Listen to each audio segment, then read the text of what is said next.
E ainda falando sobre o tema e também para esclarecer algumas dúvidas, nós recebemos aqui no estúdio o Dr. Felipe Batista, que é especialista em nefrologia. Doutor, seja bem-vindo, muito boa noite. Boa noite, uma boa noite a todos os telespectadores de Picos. Estamos aqui à disposição para falar um pouquinho sobre doença renal crônica e sobre como prevenir. A medicina nem sempre é sobre curar, ela também é sobre prevenir. Então, nosso foco hoje no Dia Mundial do Rim é prevenção. Doutor, eu queria que o senhor explicasse para quem está em casa qual seria ali a principal causa do aparecimento dessas doenças renais. Existe um ponto específico? Ela surge por algum comportamento do portador? Bom, cada país tem o seu perfil, né? A sua dinâmica, a sua epidemiologia de suas doenças. Aqui no Brasil, a principal causa que faz as pessoas perderem função renal é a hipertensão arterial mal controlada ou não diagnosticada. Então, a gente fica triste porque é uma causa simples de se tratar, basta a pessoa procurar a sua unidade básica de saúde mais próxima, fazer exames regulares, aferir a pressão, enfim, passar numa consulta médica regularmente é facilmente diagnosticado a hipertensão arterial e aí precisa ter a intervenção médica para definir se precisa entrar com medicamento ou se é apenas mudanças de estilo de vida.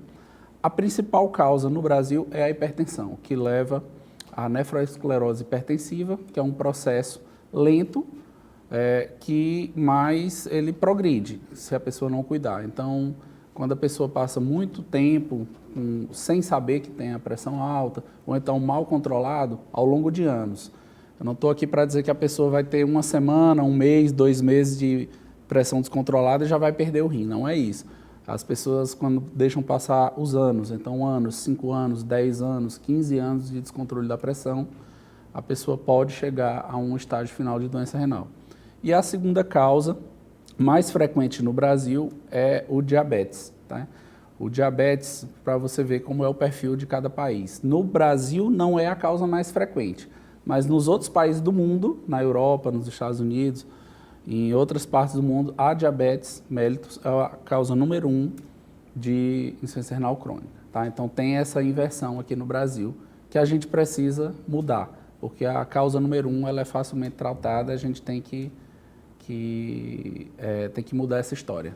Doutor, isso significa dizer então que existem grupos mais vulneráveis a ter doenças renais?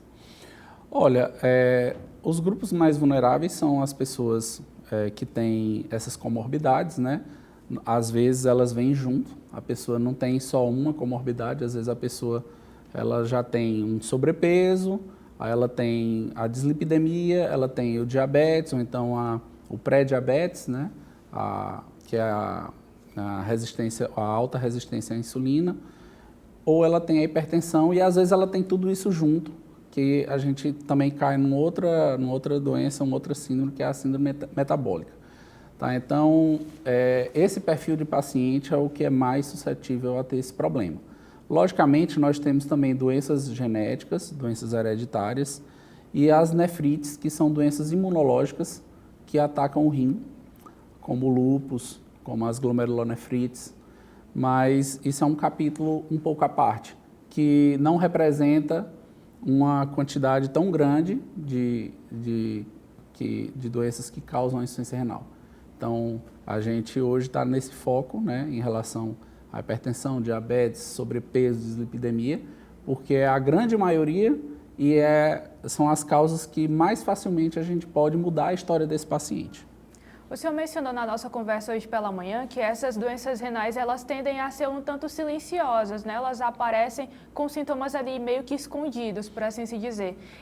Existem sinais em que as pessoas podem observar ali no dia a dia algum sintoma, de fato, para identificar essas doenças? Existe sim. São sintomas e sinais que precisam de um profissional atento e experiente para identificar. Então, a pessoa começa a ter um descontrole da pressão, então, às vezes com uma medicação, 2 medicações, não consegue controlar, então uma pressão, uma hipertensão arterial um pouco mais resistente a tratamento. Às vezes pode surgir o edema, normalmente um inchaço nas pernas, nos membros inferiores, isso porque o rim já não está mais conseguindo fazer o balanceamento da quantidade de líquido na quantidade certa, então ele não consegue pôr o excesso para fora de sal e de água, então começa a ter acúmulo de líquido. O paciente começa a ter muita indisposição, fraqueza, e ele começa a ter também um sinal que é a palidez cutânea. O paciente começa a ficar anêmico e ele procura o médico diz, não, vamos tomar aqui um ferro, um sulfato ferroso, e o pessoal mais velho de casa diz, vamos tomar um suco de beterraba, vamos comer um fígado, vamos comer um feijão.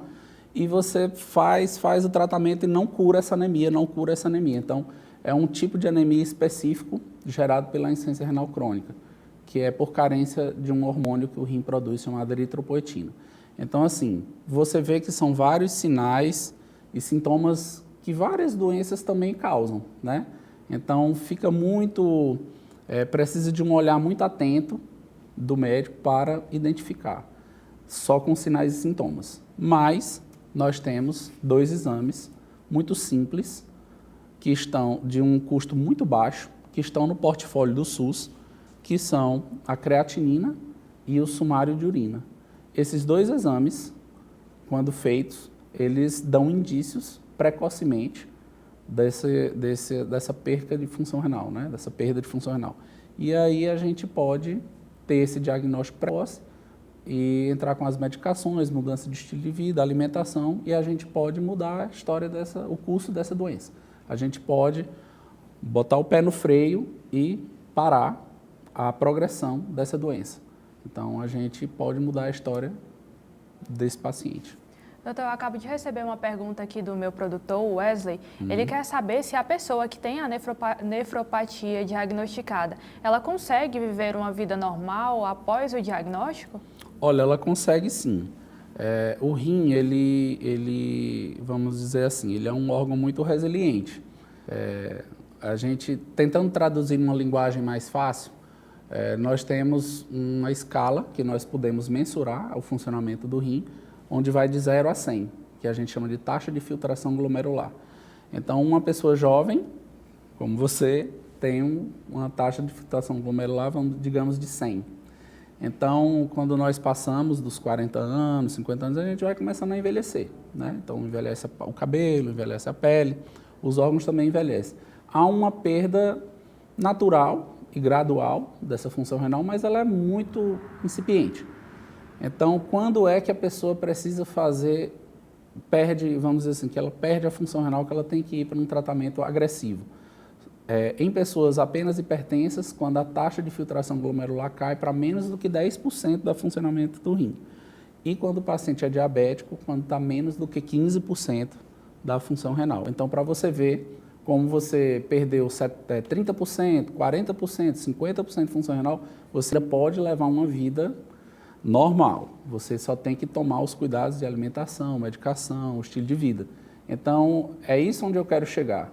Eu quero que a população, quando for fazer suas consultas médicas, fazer o seu check-up, peça para o seu médico o exame de creatinina. O principal é a creatinina. E também o sumário de urina.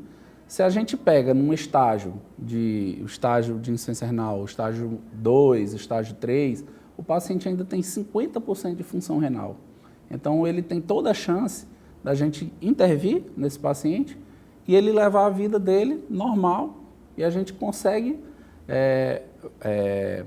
parar essa progressão dessa doença renal, e ele, com esses 50% de função renal, ele vai conseguir levar a vida dele normalmente.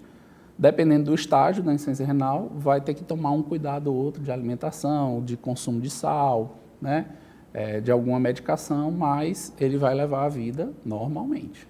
Então, o que ficam de recomendações são, de certa forma, globais. É uma alimentação balanceada, a hidratação, a atenção a possíveis medicações que a pessoa precisa tomar, né? Isso, com certeza. Esse tipo de paciente, ele é um paciente que precisa de um